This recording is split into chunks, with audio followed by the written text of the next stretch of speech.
My boss forced me to cancel my dad's surgery appointment just to cover someone else's mistake.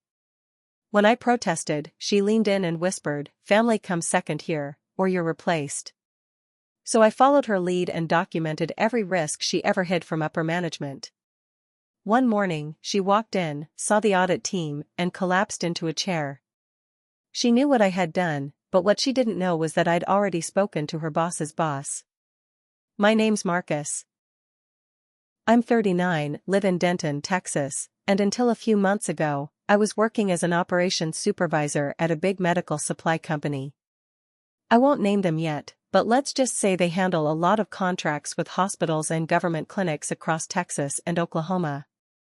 Think surgical kits, lab equipment, emergency supply runs, that kind of thing. I'd been there for 7 years. It was never my dream job, but it was stable. It paid well enough. And most important, it gave my dad decent health insurance. That mattered more than anything. He raised me alone after my mom passed from an aneurysm when I was 7. The man worked double shifts at a tire plant, wore the same coat every winter, never once missed my school meetings. He was my foundation. Dad had a heart issue. Valve problem. He needed surgery. Not some minor outpatient thing, I'm talking major chest open surgery, monitored recovery, weeks of rehab. We were lucky to even get it scheduled through the VA coordination. I filed for PTO months in advance. Cleared the week. Had my backup manager trained. Had a team lead briefed. Everything was locked in. Then Melinda showed up. Melinda Graves, our new regional director. She came in from New Mexico like a storm. Designer heels, tight bun, and a smile that made your skin crawl. She was one of those corporate people who could say, "I appreciate you," while gutting your job. Her first month, she fired 2 warehouse managers without cause and said it was culture cleanup. Everyone walked around quieter after that. She never raised her voice. She didn't have to. One look from her, and people straightened up like kids in church. At first, I kept my distance. Stayed respectful. I figured I'd stay under the radar, get my dad through his surgery, and reassess later. That all changed the Monday before my dad's operation. It started with Janelle. She was a junior analyst, maybe 25, fresh out of school. She came to me nearly in tears, whispering that she accidentally routed a large federal order to the wrong distribution center, one in Tulsa instead of Waco. That mistake could get our contract terminated. I didn't yell. I just took a breath and told her we'd fix it. I've dealt with worse. We started working on a solution. I was drafting emails to reroute inventory when Melinda walked into my office unannounced. "I need you here Thursday," she said, no hello, no explanation. I looked up, confused. "Thursday's covered. That's the day of my dad's surgery." She didn't blink. "It's a serious situation. We need the most experienced hands on it. Janelle isn't equipped." "I've spent weeks prepping the handoff," I said. "We're good. She just made a mistake, I'm helping her clean it up now." But Thursday, Melinda leaned forward and cut me off, her voice low and cold. "Family comes second here. Or you're replaced." She said it like it was some company motto. Like I was supposed to nod and say thank you. I froze. My jaw locked. I wanted to say something, scream maybe, but I didn't. I just stood there as she turned and walked out like the conversation was done. I went into the bathroom and stared at myself in the mirror. I felt sick. I called my dad outside the loading dock and told him I wouldn't make it. That there was an emergency at work. He didn't even sound surprised. Just said, "I understand, son. I'll be okay." He was lying. I could hear it in his voice. But he didn't want to make me feel worse. That was the moment I knew I couldn't keep letting people like her win. So I played along, on the surface. For the next several weeks, I said yes to everything. Overtime. Weekend reports. Late calls. I smiled when Melinda handed me last-minute reports to edit. I made myself invisible. But behind the scenes? I documented everything. I started saving every email where she skipped safety steps. Every time she pushed someone to delete old records that didn't match up. Every time she whispered instructions she didn't want written down. But it wasn't just that. She was breaking federal compliance rules, and I had proof. We had this protocol called SOP 421. It required us to report any defective or recalled medical equipment, log it, and notify any facility that received it. It's a serious deal. Lives are on the line. I found 3 separate instances where she ordered people to handle it quietly. No report. No log. No alert. I got screenshots. Copies of the shipment logs. Memos.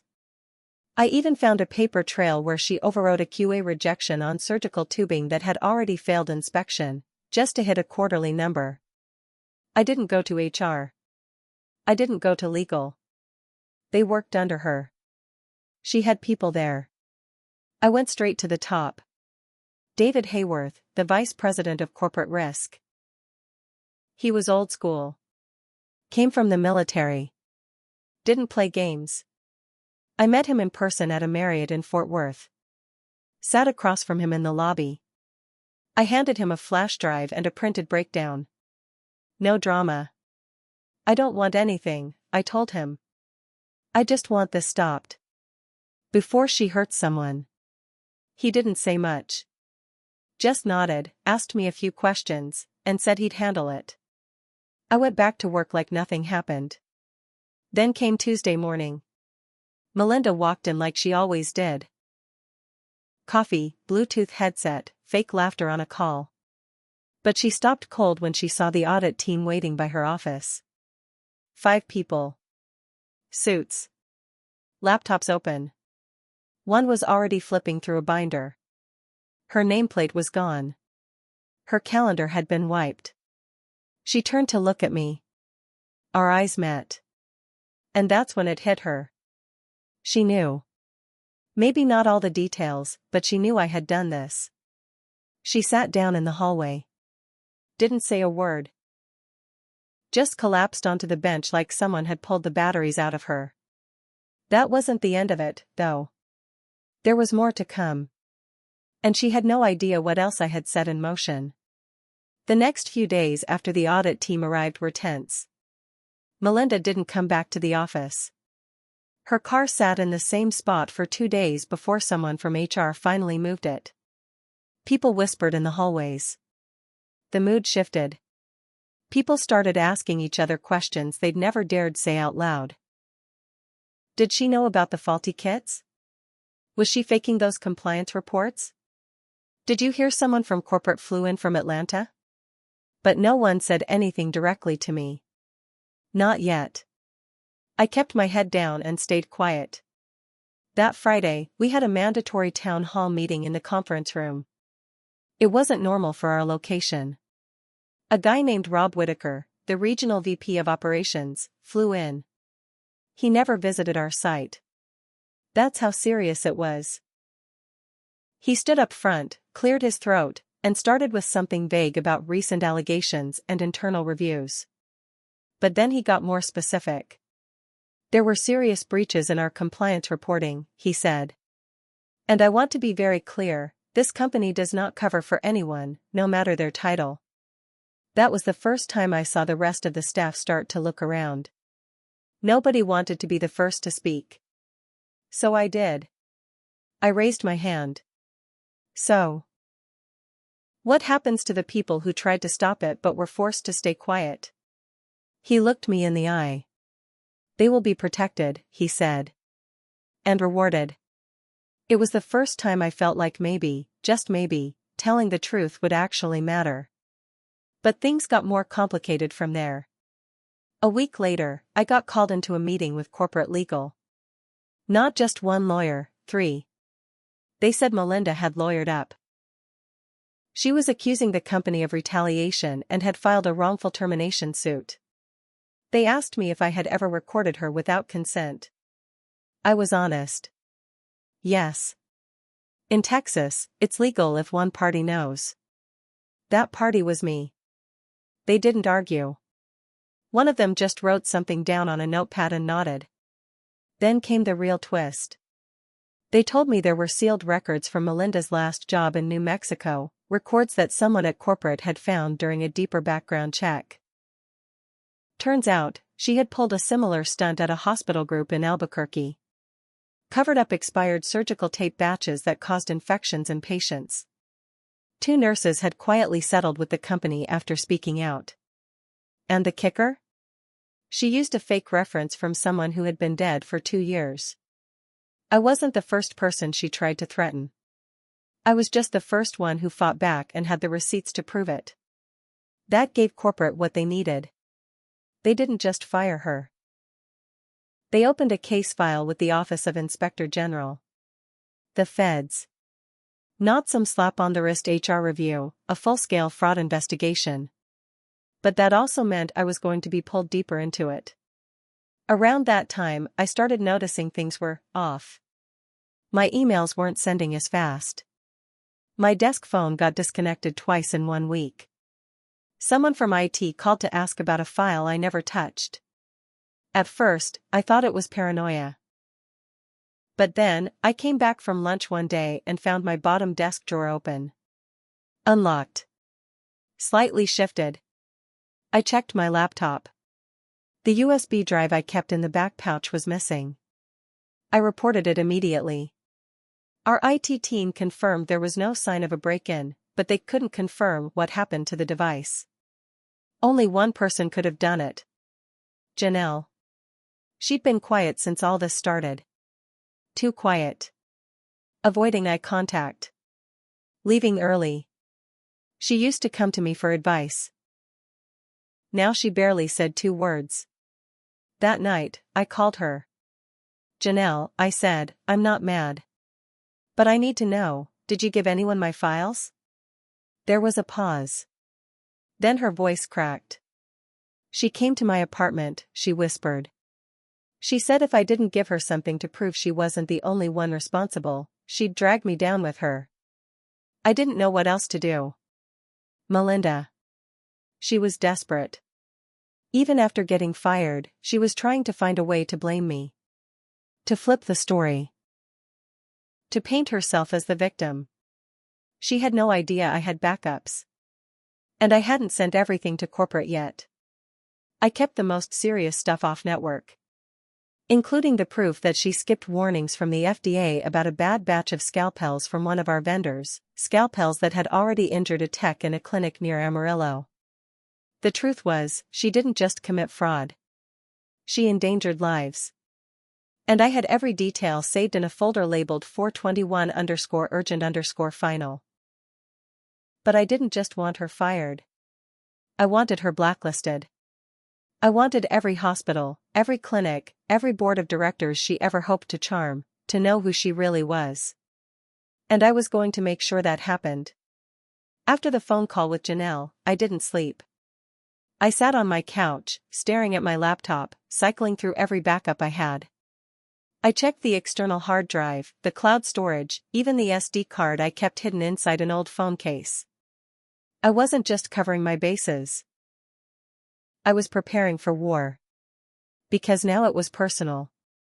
Melinda had shown up at Janelle's home. That meant she wasn't done. She was desperate, cornered, and trying to claw her way out by taking someone down with her, and she'd decided that person was going to be me. By the end of that week, I got an official notice from the company's legal department. I might be called to testify. The Office of Inspector General had opened a joint investigation with the Department of Health and Human Services, and they weren't just looking at Melinda anymore. They were now asking questions about regional leadership across multiple states. Melinda had ties to several contracts in Arizona, New Mexico, and Colorado. It was bigger than anyone thought. I asked one of the investigators point blank, "Am I going to lose my job for being involved?" His reply, "Not if you keep cooperating. But you've made enemies. Be ready." And then came the letter. Mailed to my house. No return address. Inside was a printed photo of me and my dad outside the VA hospital, taken months ago, the day of his original consult. On the back, a message typed out in all caps. "You think you won. You're next." I brought it to corporate security. They took it seriously. They pulled security footage. They advised me to be vigilant. But they didn't promise protection.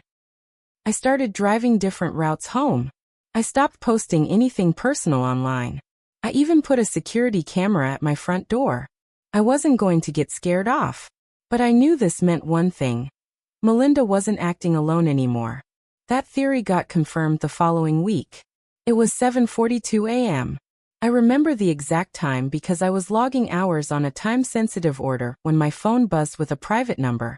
I let it go to voicemail. Then it rang again. This time I picked up. "Mr. Ford?" The voice said. "This is Officer Lynette Cordero with the Denton Police Department. We've had a report filed this morning. I need to ask you some questions." My stomach dropped. "A report about what?" "There's been an anonymous claim filed stating you falsified compliance records related to federal contracts. We need you to come in for an interview." My heart was pounding. I knew exactly what this was. I agreed to come in but brought my lawyer with me. Turns out someone filed a report. No signature, no listed address, saying I had altered numbers and backdated reports to make my department look more efficient. The report even included a few redacted documents with my name on them. But here's the thing. They weren't just fake. They were bad fakes. The formatting was wrong. The signatures looked traced. And one of the files listed a supervisor who hadn't worked with us in 2 years. The detective wasn't buying it either. After 45 minutes, she told me straight. "Whoever's behind this is clumsy, but they're trying hard to make it look real. You need to be careful." I walked out of that station knowing that Melinda was trying to flip the narrative. She couldn't save her job, but she was trying to destroy mine in return. I called Janelle again. She was shaken. She said someone had followed her from work to her gym the night before. Just a silver SUV. No plates she could see. It sat across the parking lot, and then pulled off when she walked toward it. I told her to pack a bag and stay at her sister's place for a while. Then I called someone I never thought I'd have to. His name's Logan Reese. He used to work corporate security for the company but quit last year and started doing private compliance consulting. We weren't close, but we had a good working relationship back then. I found him through LinkedIn, sent him a message and asked if we could talk. He called me an hour later. "Funny," he said. "You're not the first person to ask me about Melinda Graves." He told me something that changed everything. There was a retired compliance auditor named Fran Halderman, 61 years old, lived in Albuquerque. She had flagged Melinda's old site years ago for misreporting expired goods. She put the complaint through the internal hotline. Within 3 months, she was restructured out of her role. No pension, no follow-up, nothing. Fran tried to fight it legally, but nothing stuck. She went silent. Logan said she'd emailed him last month. Out of nowhere. Just a short note. "I think she's doing it again.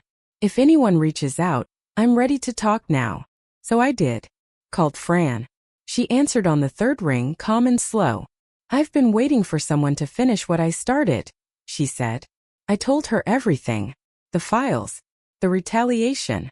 The threats. She wasn't surprised. Then she said this. Melinda was never alone. She was placed. That word hit me like a punch. Placed by who? Fran paused. "There's someone on the board. She's got connections to a vendor Melinda helped cover for.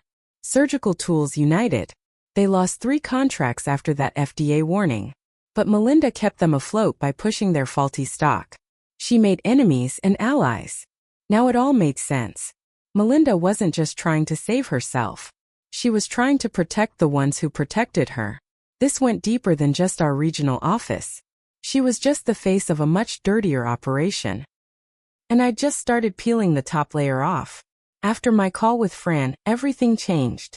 I thought this was just about one corrupt boss, Melinda, throwing her weight around and trying to destroy anyone who got in her way. But I was wrong.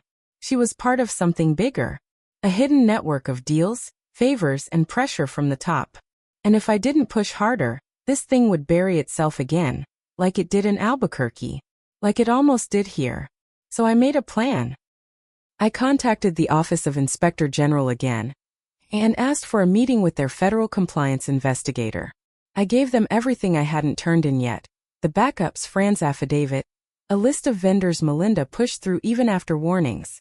I also told them about Janelle being harassed, the anonymous threats, the forged reports with my name on them. They asked if I would go on record, be the whistleblower. I said yes. That night, I sat in my truck outside the house and told my dad everything. I thought he'd be upset, that he'd tell me to back off. He didn't. He just nodded, then said, "If you let them win, then everything I worked for, everything you gave up for me, it's wasted." That was the moment I knew I was doing the right thing. The investigation exploded after that. Over the next 2 months, several people across the company were suspended, some quietly resigned. A senior VP was retired early after emails linked him to the vendor Fran mentioned. Surgical Tools United got hit with a federal audit, and their CEO stepped down before it was over. Melinda, they raided her condo in Frisco, pulled her laptop files, even her home office printer. She was charged with 3 counts of federal fraud, obstruction of justice, and conspiracy to falsify medical compliance records. But that wasn't the satisfying part. The real revenge? That came slowly, piece by piece. First, Janelle. She got offered a full-time senior analyst position with double her pay and full legal protection under the whistleblower clause. She cried when she told me, said she was finally sleeping through the night. Second, Fran. The company, under pressure, publicly apologized to her and offered a financial settlement. She rejected the first offer. Then she leaked their rejection letter to a healthcare watchdog group. Within weeks, national media picked it up. Her case became part of a Senate hearing on medical supply transparency. She finally got her pension, plus back pay. Third, corporate offered me a promotion, director level. I turned it down. I didn't want a reward. I wanted change. So I asked them to create a new internal role. Compliance Transparency Liaison, someone who answers only to the audit board, outside of the normal chain of command. They agreed. I became that person. And now, I help others, across the company, bring their stories forward safely. But Melinda's fall didn't stop at losing her job. After the federal charges were filed, her name was stripped from every leadership file in the company's public materials.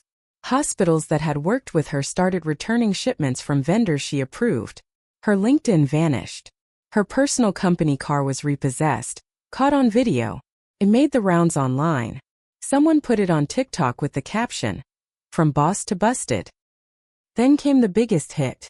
Melinda's husband, who ran a tech startup funded partly through her company connections, got pulled into the investigation when emails showed she funneled insider contract info to his firm. They froze his accounts. She lost everything. Her job, her house, her reputation, her marriage. Last I heard, she was living with her sister in Arizona, awaiting trial.